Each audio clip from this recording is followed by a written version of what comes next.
This is Business Anonymous, a podcast about my business journey from a starting point of $400,000 a year. This podcast is for my younger self. I anonymously share tips, tricks, and frameworks that I learned about business along the way because I don't want clients or anyone that I work with where there's a conflict of interest to see this. If you are a business person or someone who is naturally talented in business, this is for you. Enjoy. Labels don't really mean much. They are just very broad terms, and you can only really look at specific behaviors. Labels are shortcuts for how human beings see situations, but it's actually not true. I went to my phone and I saw this video. It's basically about a kid in Singapore where they're prepping for this big national exam that you take when you're 12 years old, and the kid was saying about how it's super competitive here in Singapore. Now, I'm sure that the video has some sort of takeaway where it's yeah, you gotta be competitive, you gotta suffer to win, which nothing opposing that. However, the main takeaway that I actually have from the video is that of labels and behaviors / tendencies. So let me explain. Basically, I think that a lot of the times people, including myself, we put labels on things or people or scenarios, but it's actually not true. Rather, every single label that you have is context dependent. So for example, one could say that people in Singapore are competitive, but actually is that true?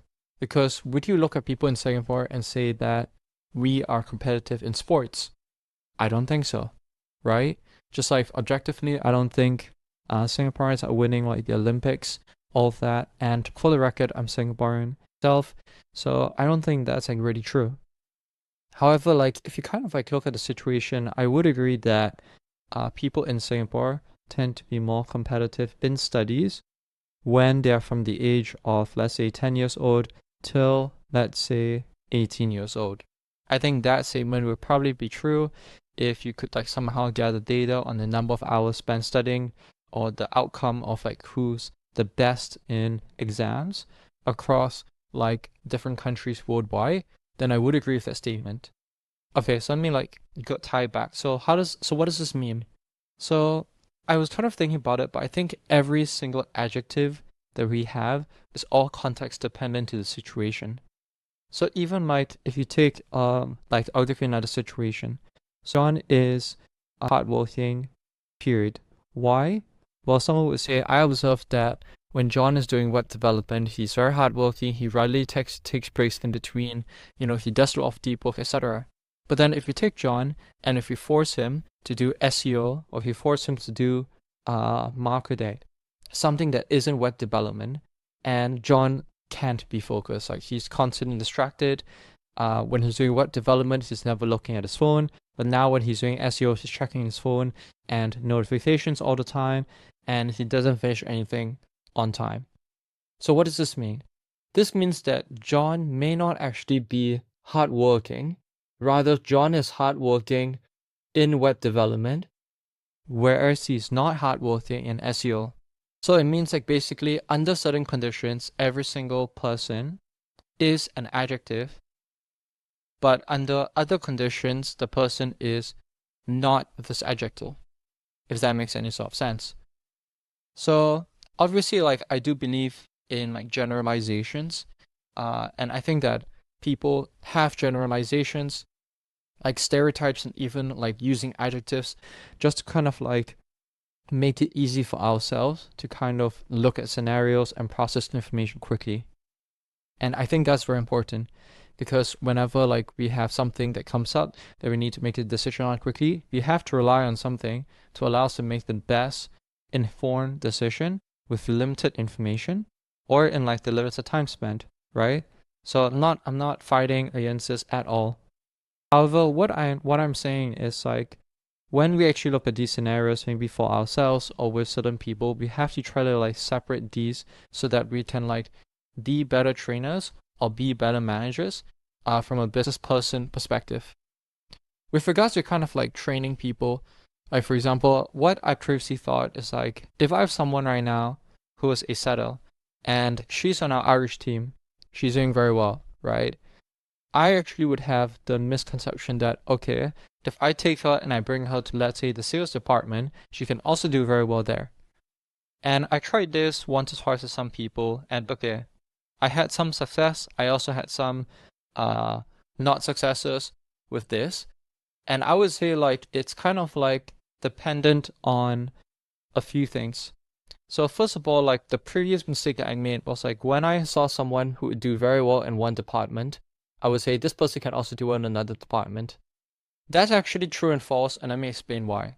So first of all, like what I've noticed is that there's specific behaviors they will continue to do well. So what does that mean? Like for example, someone in our Irish team, she replies very fast. Like between the times of 8 a.m. to 10 p.m. at night, if you send her a text on WhatsApp, she will reply to you within like 5 minutes. Incredibly rare for her to not reply within even two minutes. Okay. And so when I tried moving her into a different role or department, I noticed that this behavior is the same. However, like I noticed that in her current department, when I told her to do something, she'll do it immediately. Not texting, not communication, but like doing something. But when I asked her to do like something HR related, it would take her maybe like 1 to 2 days before she'll actually start doing the work. Because I would see, okay, is the job posting created or not? I have access to the job posting website. So they would send me an email notification when the job listing was created, etc. And on top of that, I had to follow up with her on several occasions where it's like, have you posted the job listing? Have you maybe like started messaging applicants? And then she'll be like, oh, I'm going to start doing that. But in her current role at department, she'll usually do that immediately. So what does this mean? It means that I think like if you look at someone and let's say, for example, like this person does an objective metric, like John types fast. John replies fast on WhatsApp between these times on Mondays to Saturdays, right? If you define the behavior very clearly, then I think that those behaviors do continue when you move someone from a role or to another department. I think those stay the same. But I think that for anything that's a bit more general than that. So like for example, if you observe like a person and you're like, okay, this person is hardworking, but this person isn't hardworking in everything that I see. So like this person is hardworking when it comes to solo work, but whenever it comes to group work within the current department, they're not hardworking. Then I think that this is something that should call out to you as a business person and make you kind of like note down or catch it like, okay, so this person may not actually be just like hardworking and throw this easy label on him. And I think it's important for you to catch this because when you think about promoting people or moving them across roles of departments, if you aren't aware of this, then you as a decision maker will have false expectations when kind of doing this. And I think that having the correct expectations for yourself as a business person is very important because a lot of the mistakes I would say that I have made, or a lot of times when I feel emotional, like different types of emotions, it's all come from wrong, incorrect expectations. So anyway, like tying this back to how like labels and everything, I think that the reason why I'm bringing this up, especially like in a business context, is because we always have to deal with people, whether that's with clients or members of our internal team.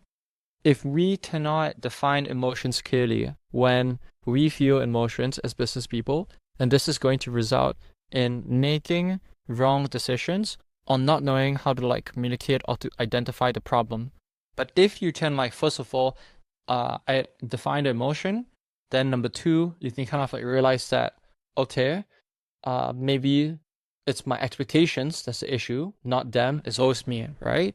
And then number three, if you can also understand how labels and adjectives work, meaning that's all context specific and not generalizations despite like the human brain being used doing this, then it can really help you with like staying calm, which I think everyone can agree can help you make better decisions in the moment and for like bigger long-term decisions that you actually have time to think about from again a business perspective. And then in the long run, I hope that this allows business people to make less mistakes, move less wrong people to different roles and departments, and also just like have an overall better time playing the game of business. At least for myself, I wish that I kind of like knew about this when I was kind of like earlier like doing business.